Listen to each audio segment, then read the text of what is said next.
Hi friends, ఎలా ఉన్నారు? Welcome to the my show. Just ఇప్పుడే ఇలాంటి సినిమా మీరు ఎప్పుడు చూసుంటారు, మూవీ అయితే చూసొచ్చా. ఇంకా చూసాక నాకు ఎలా అనిపించిందంటే, నిజంగా ఎప్పుడు కూడా ఇలాంటి సినిమా చూసుంటారు ఎవరు కూడా, అంత దారుణంగా ఉంది మూవీ. ఇంకా చెప్పాలంటే ఇలాంటి సినిమా చూడాలని అనుకోరు కూడా ఎవరు. ఎందుకంటే ఏముంది అసలు, ఏం తీశారు సూపర్ రాజా గారు. మీరు ప్రమోషన్స్ అయితే చాలా బాగా చేశారు. ఆ ప్రమోషన్స్ చూసాక చాలా మందికి అనిపించింది సినిమాలో ఏదో ఉంది, ఖచ్చితంగా చూడాలని. బట్ ఏం తీశారు అసలు, ఏముంది సినిమాలో, ఎందుకు ఇలాంటి సినిమాలు అవసరమా? కాకపోతే ఒకటి, మీ ప్రయత్నాన్ని మెచ్చుకోవచ్చు. ఒక ఆర్డినరీ మ్యాన్ ఒక సినిమా తీసి థియేటర్ దాకా వచ్చాడు, థియేటర్లో రిలీజ్ చేశాడు, సిల్వర్ స్క్రీన్ పై తనను చూసుకున్నప్పుడు చాలా ఆనందంగా ఫీల్ అవుతారు. ఓకే, అది చాలా మందికి ఇన్స్పిరేషన్ ఇస్తుంది, ఓకే కాదనట్లేదు, వెల్ అండ్ గుడ్. కాకపోతే అసలు ఏం తీశారు మీరు సినిమాలో, ఏముందని కంటెంట్? కాస్త కోస్తో చిన్నదైన కంటెంట్ ఉండాలి కదా. 150 రూపీస్ పెట్టి 2.5 hours టైం ఇచ్చిన ఈ సినిమాకి ఆడియన్స్ వస్తున్నప్పుడు వాళ్ళకి ఏంటి ఉపయోగం? చిన్నది కూడా స్టోరీ ఎంగేజింగ్గా లేకుండా, కనీసం కామెడీ అయినా లేకుండా, ఒక సాంగ్స్ లేకుండా, ఒక బ్యాక్గ్రౌండ్ మ్యూజిక్ లేకుండా, ఒక స్టోరీ లేకుండా ఎందుకు తీశారో, అసలు ఏం తీశారో మీకైనా అర్థమైందో లేదో నాకైతే అర్థం కాలేదు. కానీ నాకైతే తలనొప్పి వచ్చింది నాయన, మామూలు తలనొప్పి కాదు. నిజంగా ఇలాంటి సినిమా నేను ఎప్పుడు చూడలేదు, ఇదే ఫస్ట్ టైం.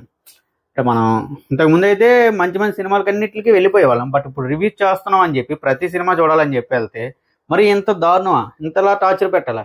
సినిమా స్టార్ట్ అయిన హాఫ్ అన్ అవర్కే ఒక్కొక్కరు థియేటర్ నుంచి అయితే అవుట్ అయిపోతున్నారు. వాళ్ళు చూసి నేను వెళ్ళిపోతా ఉంటే అవ్వదు కదా, మొత్తం చూడాలి కదా.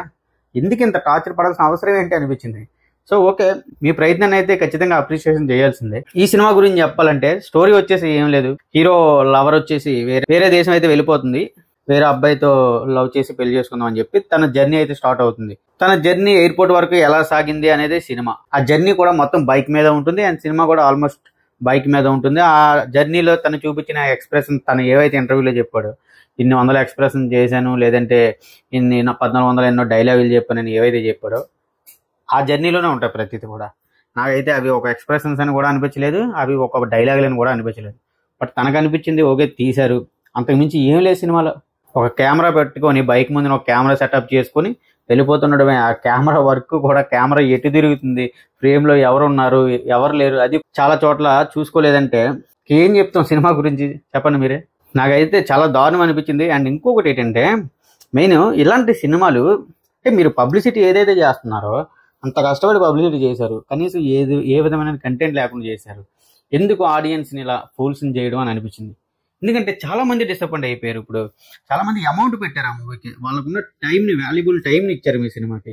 కానీ మీరు ఏం చేశారు? ఎందుకు ఇలాంటి సినిమాలు అవసరమా? ఒక్కసారి ఆలోచించండి. నెక్స్ట్ టైం అయినా సరే ఫ్యూచర్లో తెస్తే ఒక మినిమం కంటెంట్ ఉండి మూవీ అనేది ఇవ్వండి. కానీ ఇలాంటి రాడ్డు రంబోలన్నీ కూడా వదిలేసి జనాల్ని మాత్రం ఎర్ర పుష్పాలు మాత్రం చేయకండి. ఎందుకంటే మీరు అనుకుంటున్నారు మీకు ఏదో పబ్లిసిటీ వస్తుంది, లేదంటే ఫేమ్ వస్తుంది అని.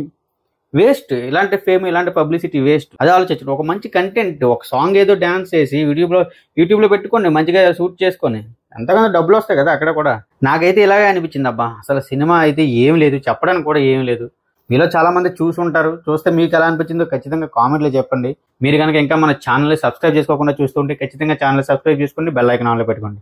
Thank you guys, thanks for watching. This is Mahesh signing off. జై హింద్.